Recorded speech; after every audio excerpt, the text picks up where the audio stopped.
स्वाधार योजना ही बंद होईल, सरळ सरळ आहे. नवीन नियमावली सांगते सामाजिक न्याय विभागाची की नाही, तुम्हाला स्वाधार नाही मिळणार, तुम्हाला वसतिगृह घ्यावं लागणार. हा कुठला नियम आहे? याबद्दल विद्यार्थी काही आवाज उठवणार आहेत की नाही? हे अशी जी भूमिका आहे, द्या द्या द्या, हेच शासनाला हवंय. किती दिवस घेणारे बनायचंय?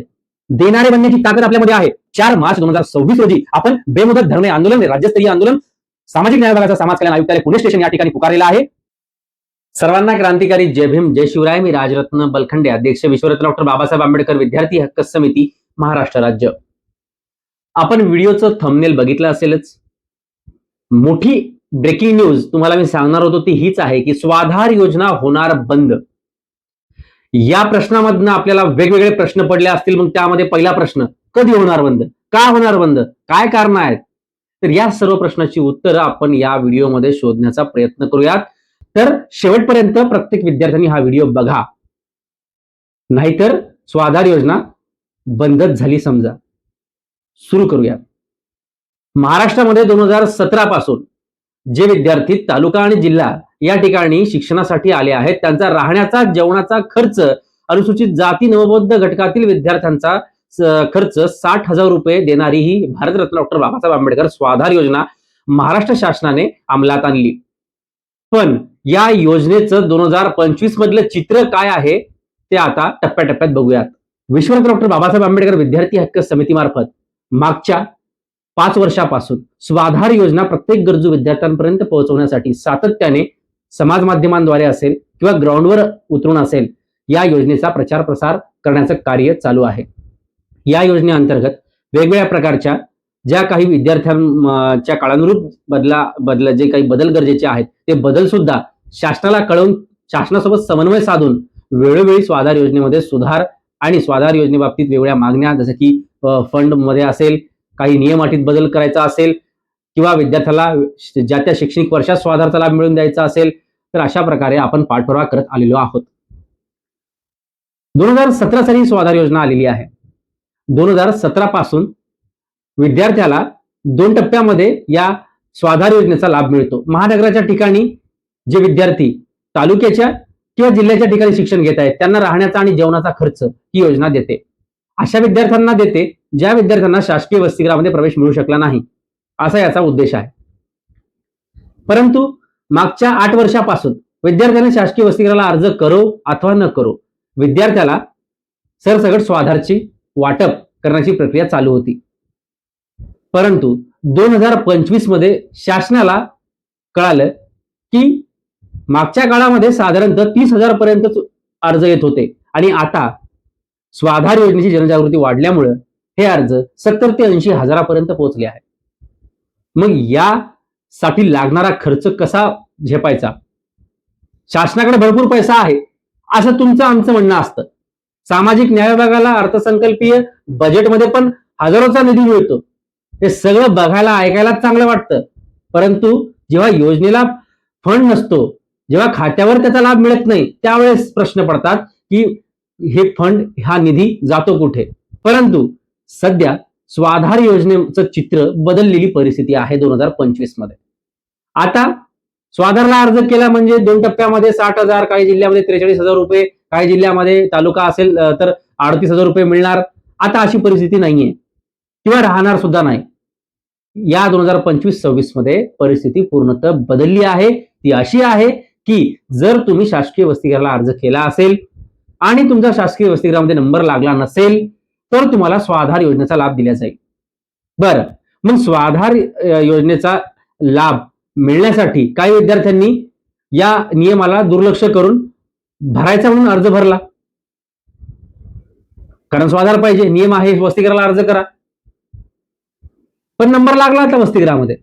पण वसतिगृह बघायला गेलं तर साधारणतः कोणतं वसतिगृह महाविद्यालयापासून 15 किलोमीटर लांब, कोणतं वसतिगृह महाविद्यालयापासून 20 किलोमीटर लांब, कोणतं 25, कोणतं 30, त्याला काही सीमाच नाही, त्यावरती काही नियमावलीच नाही. मग उरतो काय? तर जाणे येणं करा. अशा प्रकारची विद्यार्थ्यांची परिस्थिती.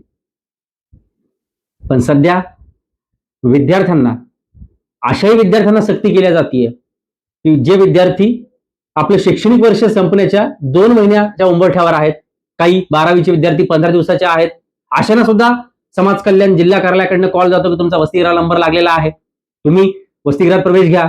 विद्यार्थी म्हणतो माझे तर 15 दिवस राहिले, मी वसतिगृह घेऊन काय करू, माझा झालेला खर्च त्या जे राहण्या जेवणावर झालेला आहे, मला तुम्ही स्वाधारचा लाभ द्या, स्वाधारचे पैसे द्या. नवीन नियमावली सांगते सामाजिक न्याय विभागाची की नाही, तुम्हाला स्वाधार नाही मिळणार, तुम्हाला वसतिगृह घ्यावं लागणार. मग शेवटचे 15 दिवस असोत का 2 महिने असोत, हा कुठला नियम आहे? याबद्दल विद्यार्थी काही आवाज उठवणार आहेत की नाही? शासन मनमानी करताय, सामाजिक न्याय विभाग मनमानी करताय, आपण फक्त कसं होईल काय होईल, जे होते चुकीचं होते म्हणून सहन करतोय. त्यात बदल होणं अपेक्षित आहे. 2 वेळा विद्यार्थ्याची इटीकिटी लागली तर विद्यार्थी या योजनेपासून वंचित, नाही मिळणार लाभ. ही योजना मुळात अनुसूचित जाती प्रवर्गातील विद्यार्थ्यांसाठी आहे.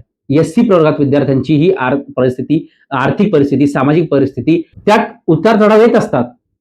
त्याचा परिणाम शैक्षणिक दृष्ट्या पण पडतो. तर कधी विद्यार्थ्याचा 2 वेळा बॅक राहू शकतो. तर त्याला डायरेक्ट या योजनेपासून अपात्र करणं कितपत योग्य आहे ते शासनाच्या लक्षात कधी येईल आणि ते आणून देण्याचं काम आपलं आहे, हे लक्षात घ्या. पुढचा मुद्दा, गॅप. शासन निर्णयामध्ये नमूद आहे की 7 वर्षापर्यंतच कोणत्याही विद्यार्थ्याला एकूण 7 वर्ष लाभ दिला जाईल. तसेच 30 वर्षाच्या वयाची अट टाकली, 7 वर्ष एकूण ती पण अट टाकली. मग गॅपची अट टाकण्याची काय आवश्यकता आहे? अशा नको त्या अटी टाकून विद्यार्थ्याला वंचित ठेवण्याचं काम या सामाजिक न्याय विभागानं चालवलेलं आहे आणि हे तुमच्या आमच्या लक्षात येणं अपेक्षित आहे. आणि जर ते येत नसेल, दुर्दैवाची गोष्ट आपल्या सर्वांसाठी कोणती नाही. यात बदल घडवण्यासाठी तुम्हाला आम्हाला एकत्र यावं लागेल आणि जर आपण नाही आलो तर आठवा, 3-4 वर्षापूर्वी, 5 वर्षापूर्वी जे गुणवंत विद्यार्थी आहेत, ज्यांना 90% पेक्षा जास्त मार्क मिळालेले आहेत, अशा विद्यार्थ्यांना 1 लाख रुपये अर्थसहाय्य देणारी सामाजिक न्याय विभागाची योजना आली होती.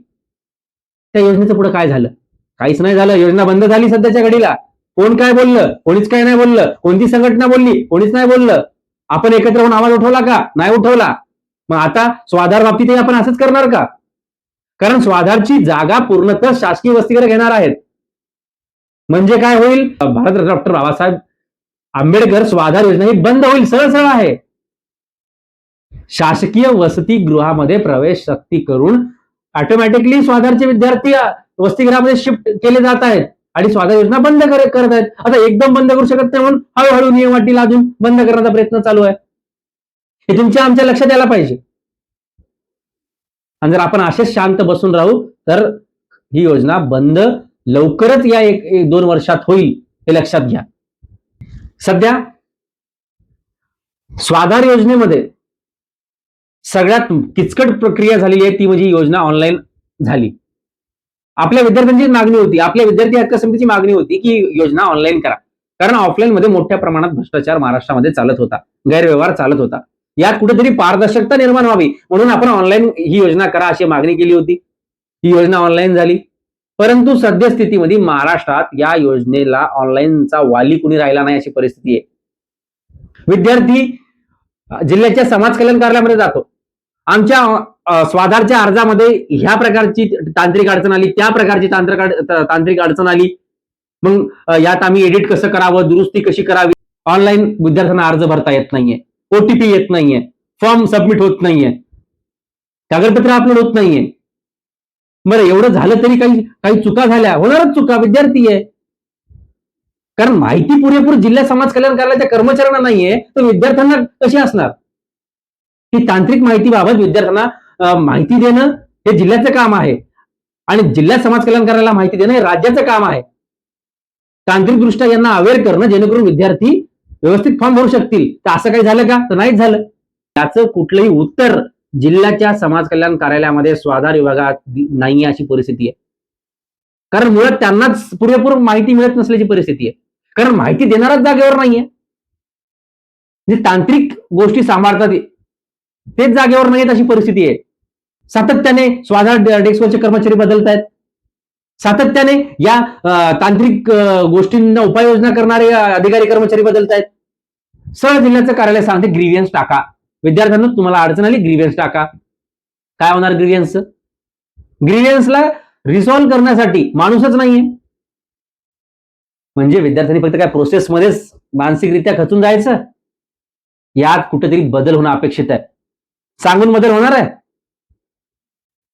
तुम्हालाही कळतंय त्रास होते, आम्हालाही कळतंय त्रास होते, शासनालाही कळतंय त्रास होतोय की नाही होतोय.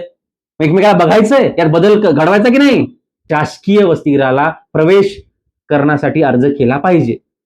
याचा अर्थ समजून घ्या. पुन्हा सांगतो, याचा अर्थ म्हणजे स्वाधारचा फक्त उल्लेख आहे, उद्देश फक्त वसतिगृह आहे.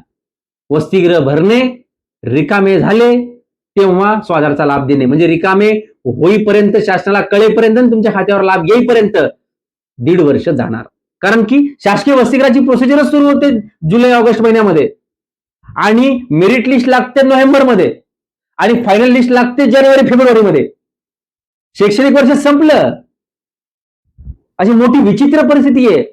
कॉलेज संपत आहे आणि सामाजिक न्याय विभाग म्हणते आमच्या वसतिगृहामध्ये प्रवेश घ्या. त्या सुट्ट्या सेलिब्रेट करण्यासाठी प्रवेश घ्या. तर हेही तुम्ही लक्षात घ्या. आणि शैक्षणिक वर्ष संपल्याच्या नंतर स्वाधारचे पैसे घ्या. म्हणजे त्या पैशाचं काय करायचंय? त्या सुट्ट्या एन्जॉय करण्यासाठी पैसे खर्च करायचे. राहण्याचा, जेवणाचा खर्च विद्यार्थ्यांनी कुठून करायचा? तर कर्ज करा, तिकडे काय करायचं ते करा, अशी शासनाची भूमिका यातनं दिसून येते. आणि तुम्ही म्हणणार चाललंय चालू द्या. ही परिस्थिती फार वाईट चित्र उद्या आपल्याला बघायला लावणार आहे मित्रांनो. त्याच्यामुळं एकजूट व्हा, शासकीय वसतिगृहामध्ये प्रवेश घ्या. जर नाही घेतला तर तुम्हाला स्वाधार योजनेचा लाभ मिळणार नाही ना वसतिगृहाचा लाभ मिळेल. दोन्ही योजनेपासून तुम्ही वंचित व्हाल. अशा प्रकारची भीती नियमानुसार दाखवून त्यांना वसतिगृहामध्ये प्रवेश घेण्यासाठी बंधनकारक करणं, आणि त्यात विद्यार्थी मानसिक आणि आर्थिक दृष्ट्या गुरफटून पिळवणूक त्याची होणं, अशा प्रकारची परिस्थिती सध्या महाराष्ट्रात आहे. याची दखल घेणार कोण? सध्याच्या शासनापासून तर अपेक्षा जास्त नाहीयेत, परंतु याच शासनाने एससीचा, अनुसूचित जातीचा सामाजिक न्याय मंत्री आपल्याला दिलाय. त्यांचं याकडे लक्ष नाहीये. सन्माननीय संजयजी शिरसाट साहेबांनी या गोष्टीकडे लक्ष देणं महत्वाचं आहे.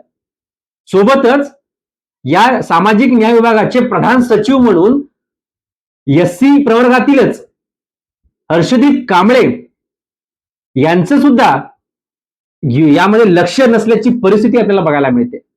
मग या विद्यार्थ्यांकडे लक्ष देणार कोण? वेळोवेळी विश्वरत्न डॉक्टर बाबासाहेब आंबेडकर विद्यार्थी हक्क समितीमार्फत विद्यार्थ्याची बाजू आपण शासनापर्यंत नेलेली आहे, परंतु कानावरचं रानावर करण्याची परिस्थिती सध्या सामाजिक न्याय विभागाची बघायला मिळते. मग विद्यार्थी भरडला जातोय, आणि तो भरडणं अपेक्षित आहे की काय, असा प्रश्न विद्यार्थी हक्क समितीला पडतोय, आपल्या सगळ्या विद्यार्थ्यांना पडतोय. जे विद्यार्थी खरंच गरजू आहेत, या स्वाधार योजनेतून 2 पैसे मिळून आपला शैक्षणिक खर्च भागवून कुठेतरी बाबासाहेबांनी बघितलेलं स्वप्न साकारण्याचा उद्देश ठेवून मोठ्या शहरामध्ये शिक्षणासाठी आलेले हे विद्यार्थी आहेत, त्यांना हा प्रश्न पडतोय की आम्हाला शिकू का दिलं जात नाहीये? कारण शिकू का दिलं जात नाही? कारण की आपण जर शिकलो तर आपण या व्यवस्थेच्या खुर्च्या हलवल्याशिवाय राहणार नाही, किंवा नुसतं हलवणारच नाही तर त्या खुर्चीवर स्वतः सुद्धा बसू शकतो. ही ताकद तुमच्या आमच्यामध्ये आहे, आणि ही ताकद मजबूत होऊ नये म्हणून हे प्रयत्न चालले असावेत, हे आपण सर्वांनी लक्षात घेणं अपेक्षित आहे. बरं, हे करण्यासाठी सगळेच सामाजिक न्याय विभागाची लोक कामाला लागलीत का? तर नाही. असे काही जबाबदार आणि कर्तव्यदक्ष अधिकारी आहेत जे की गरजू विद्यार्थ्यांच्या न्याय हक्कासाठी या योजनेचा लाभ मिळावा म्हणून प्रयत्न करत आहेत. परंतु त्या अधिकाऱ्यांना आपण सुद्धा स्वतःहून विद्यार्थी म्हणून कशा प्रकारे रिस्पॉन्स करतो? आपला रिस्पॉन्स काय असतो? मागच्या 2017 पासून या योजनेची अंमलबजावणी महाराष्ट्रामध्ये होतीये. आपण विद्यार्थी आतापर्यंत या योजनेचा लाभ घेऊन महाराष्ट्र शासनाला अनुसूचित जातीमधला विद्यार्थी, वसतिगृहाचा लाभ घेणारा विद्यार्थी, स्वाधारचा लाभ घेणारा विद्यार्थी रिटर्न मध्ये काय देतोय, सोसायटी पेबॅक मध्ये काय देतोय, लाभ घेतोय, बस आपल्या जिंदगीमध्ये मशगूल होऊन जातोय. यात बदल होणं अपेक्षित आहे. आपले वडील सुद्धा आपल्याला काही 4 पैसे देताना आपल्याला प्रश्न करतात की तुला 5,000 रुपये दर महिन्याला मी पाठवतोय, त्या पैशाचं तू काय केलं? आणि जर आपल्यात जर बदल होत नसेल, आपल्यात जर त्या पैशाचा आपल्या हातून सदुपयोग होत नसेल, आपले वडील पैसे पाठवण्यात कचुराई करतात किंवा नीट किंवा कमी पैसे पाठवतात का? तर मुलगा पैसे नीट खर्च करत नाही, किंवा 2 पैशाचं चीज करत नाही, काही चांगलं शिकत नाही. मग शासन सुद्धा म्हणते, किंवा चांगले अधिकारी सुद्धा म्हणतात की विद्यार्थी या योजनेचा सदुपयोगच करत नाही.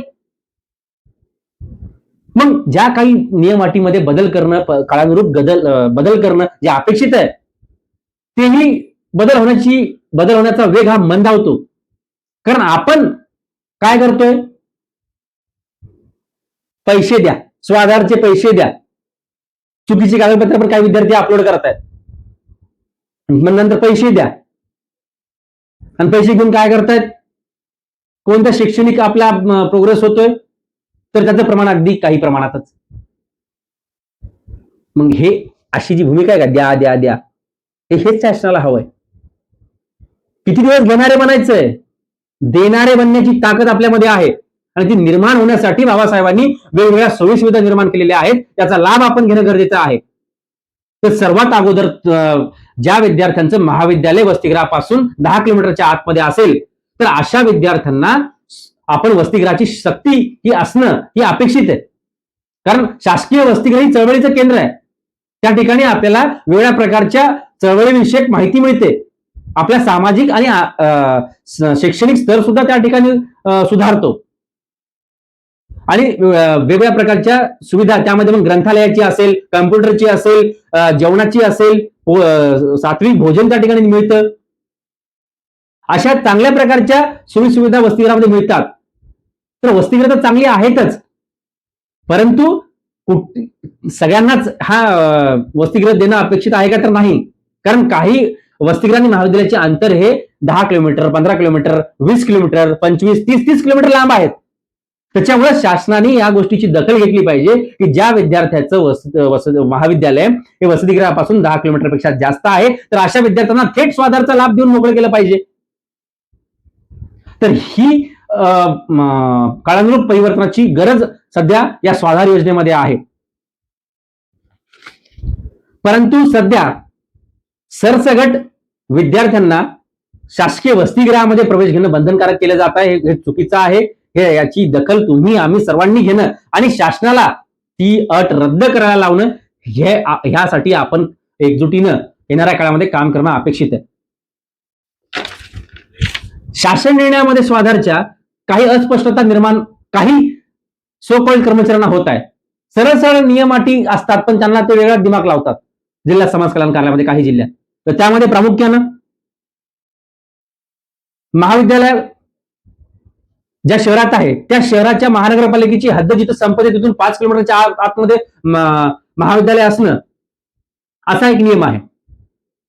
परंतु तालुक्याच्या ठिकाणी जिथे नगर परिषद आहे तर नगर परिषदेबाबतीत तसा उल्लेखच नाहीये शासन निर्णयामध्ये. त्याच्यामुळे आम्ही विद्यार्थ्याला लाभ देऊ शकत नाहीये किंवा मार्गदर्शन मागवतो, तुम्ही तोपर्यंत वेट करा, अशा प्रकारची उडवाउडवीची उत्तर दिली जातात.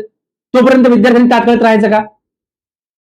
तर हो, राहा, अशीच परिस्थिती आपल्याला बघायला मिळते. आणि आपण पण राहतो, आपण पण त्यावर आवाज उठवत नाही. पुढचा मुद्दा म्हणजे गॅप. विद्यार्थी YCM मध्ये जर शिकला, यशवंतराव चव्हाण मुक्त विद्यापीठात जर शिकला, इंदिरा गांधी ओपन युनिव्हर्सिटीमध्ये शिकला तर त्याचा तो गॅप कन्सिडर केला जातोय.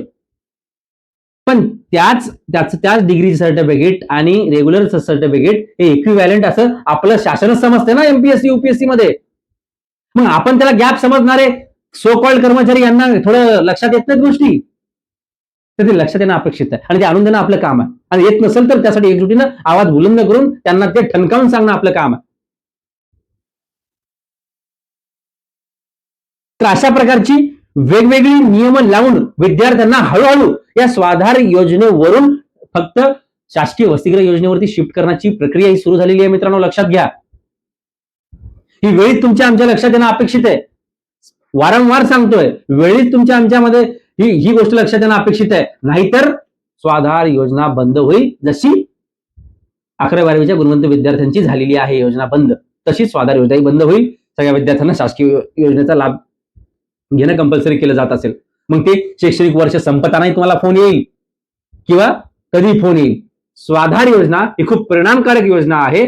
शासकीय वसतिगृह योजना ही पण खूप परिणामकारक योजना आहे. मुळात या दोन्ही योजनेचे लाभार्थी हे वेगवेगळ्या स्वरूपाचे असावेत. त्यामधली सुस्पष्ट नियमावली शासनाने करावीत. जे विद्यार्थी ज्या विद्यार्थ्यांचं वसतिगृहापासून महाविद्यालयाचं अंतर 10 किलोमीटरच्या आत असेल त्यांना वसतिगृह मिळावं. ज्यांचं 10 किलोमीटरपेक्षा जास्त असेल त्यांना थेट स्वाधार मिळावी आणि त्या पैशातनं विद्यार्थी आपला शैक्षणिक खर्च भागवतील आणि तेही स्वाधारचा खर्च त्यांना 2 टप्प्यामध्ये वेळेतच मिळावा. पहिला टप्पा हा दिवाळीच्या अगोदर मिळावा, दुसरा टप्पा हा मार्चच्या अगोदर मिळावा. तर ह्याचं नियोजन तंतोतंत होणं आणि ते शासनाला करायला लावणं ही तुमची आमची जबाबदारी आहे. आणि आपण जर हे करणार नाहीत तर मग स्वाधार योजना बंद झाल्याशिवाय राहणार नाही. आणि याचं गांभीर्य लक्षात घ्या आणि यात बदल घडवण्यासाठी विश्वरत्न डॉक्टर बाबासाहेब आंबेडकर विद्यार्थी हक्क समितीमार्फत दिनांक 4 मार्च 2026 रोजी आपण बेमुदत धरणे आंदोलन, राज्यस्तरीय आंदोलन सामाजिक न्याय विभागाचा समाज कल्याण आयुक्तालय पुणे स्टेशन या ठिकाणी पुकारलेला आहे. सकाळी 10 वाजल्यापासून ते मागण्या मार्गी लागेपर्यंत हे आंदोलन आपलं चालू असणार आहे. या आंदोलनामध्ये प्रत्येक जिल्ह्यातील गरजू विद्यार्थ्यांनी हे आंदोलन माझं आहे, मी विद्यार्थी आहे, मी अर्जदार विद्यार्थी आहे म्हणून त्या ठिकाणी येणं अपेक्षित आहे. आणि तरच काहीतरी होईल आणि ही योजना जिवंत राहील. आणि या आंदोलनाच्या आपल्या प्रमुख मागण्या अशा आहेत, त्या म्हणजे वसतिगृह ते महाविद्यालय अंतर जर 10 किलोमीटर पेक्षा जास्त असेल तर विद्यार्थ्याला थेट स्वाधारचा लाभ त्याच्या बँक खात्यामध्ये दिला पाहिजे. दुसरी मागणी आहे की 30 वर्ष वयोमर्यादा असल्या कारणाने आणि 7 वर्षापेक्षा जास्त या योजनेचा लाभ मिळत नसल्याने गॅपची अट रद्द करण्यात यावी. मग विद्यार्थ्याचा गॅप किती वर्ष का असेना, 2, 3, 4, 5 वर्ष, तो विचारात न घेता 30 वर्षाच्या आतला विद्यार्थी आहे हे लक्षात घेऊन विद्यार्थ्याला स्वाधार योजनेचा लाभ देणं हे अपेक्षित आहे. जर त्याचं महाविद्यालय 10 किलोमीटर पेक्षा जास्त असेल तर त्याला थेट स्वाधारचा लाभ त्याच्या खात्यामध्ये द्यावा. तिसरी मागणी आहे की विद्यार्थी हा त्याच्या शैक्षणिक प्रोग्रेसमध्ये चढउतार होऊ शकतात, तर त्याची 2 वेळा ही एटीकेटी गृहीत न धरता, योजनेपासून वंचित न करता तो एटीकेटीचा विषय पूर्ण काढून जेव्हा पास होईल, उत्तीर्ण होईल, तेव्हा त्याला योजनेचा पूर्ण लाभ देणं ही आपली तिसरी मागणी आहे. आणि या 3 प्रमुख मागण्यांसाठी आपण बेमुदत धरणे आंदोलन हे पुकारलेलं आहे. यासाठी तुम्ही सर्वांनी मोठ्या ऊर्जेने आणि एकजुटीने विद्यार्थी हक्क समितीच्या आपल्या या आंदोलनात सहभागी होऊन या आंदोलन यशस्वी करण्यासाठी या लढ्यात सहभागी व्हाल अशी अपेक्षा करतो. आणि हा लढा तुमच्या तन मन धनातूनच पूर्ण होईल. त्यासाठी आपण विद्यार्थी हक्क समितीला आपल्या शक्यतेनुसार कुणी प्रत्यक्षात उपस्थिती दर्शवून मदत करा, कुणी काही मार्गदर्शन करू शकत असेल या आंदोलनासाठी तर मार्गदर्शन करून मदत करा, कुणी आंदोलनासाठी आर्थिक स्वरूपातही आंदोलन मजबूतरित्या चालावं यासाठी आर्थिकही मदत करू शकत असेल तर आर्थिकही मदत आपण करू शकता. त्यासाठी दिलेल्या स्क्रीनवरील संपर्क क्रमांकावरती आपण कॉल करू शकता आणि आपली आर्थिक मदत पाठवू शकता, जेणेकरून या तन मन धनातून हे आंदोलन आपल्याला यशस्वी करता येईल. आणि ही स्वाधार योजना जी आता बंद होण्याच्या दिशेने निघालेली आहे ती आपण पूर्वीप्रमाणे ज्या विद्यार्थ्यांना शासकीय वसतिगृह त्यांना शासकीय वसतिगृह आणि ज्या विद्यार्थ्यांना स्वाधार त्यांना स्वाधार अशा प्रकारे या स्पष्टता निर्माण होण्यासाठी हे आपला पाठपुरावा आणि आपले हे आंदोलन असणार आहे. आणि ते यशस्वी आपल्या सर्वांच्या प्रयत्नातून होईल अशी मी अपेक्षा व्यक्त करतो. हा व्हिडिओ आपण जास्तीत जास्त गरजू विद्यार्थ्यांपर्यंत पोहोचवा, पालकांपर्यंत पोहोचवा आणि त्यांना या स्वाधार योजनेची सद्यस्थिती कळण्यासाठी स्वतः हा व्हिडिओ मी बनवलेला आहे असं समजून आपण हा व्हिडिओ मी म्हणजे तुम्ही बनवलेला आहे असं गृहीत धरून आपण सर्वांपर्यंत हा व्हिडिओ पोहोचवा आणि स्वाधार योजनेला बंद होण्यापासून वाचवा. ती जबाबदारी फक्त काही विद्यार्थ्यांची नाही तर संपूर्ण महाराष्ट्रातील प्रत्येक विद्यार्थ्याची आहे, प्रत्येक पालकाची आहे. आणि एवढं बोलतो आणि आपण हा व्हिडिओ शेवटपर्यंत बघितला त्याबद्दल विश्वरत्न डॉक्टर बाबासाहेब आंबेडकर विद्यार्थी हक्क समितीमार्फत आपले आभार मानतो. आणि बाबासाहेबांनी दिलेल्या शिकवणीप्रमाणे शिका, संघटित वा संघर्ष करा हा नारा आपण फक्त बोलून नाही तर प्रत्यक्ष कृतीतून सुद्धा या व्यवस्थेला दाखवून देऊ. सर्वांना क्रांतिकारी जय भीम. धन्यवाद. जय भीम.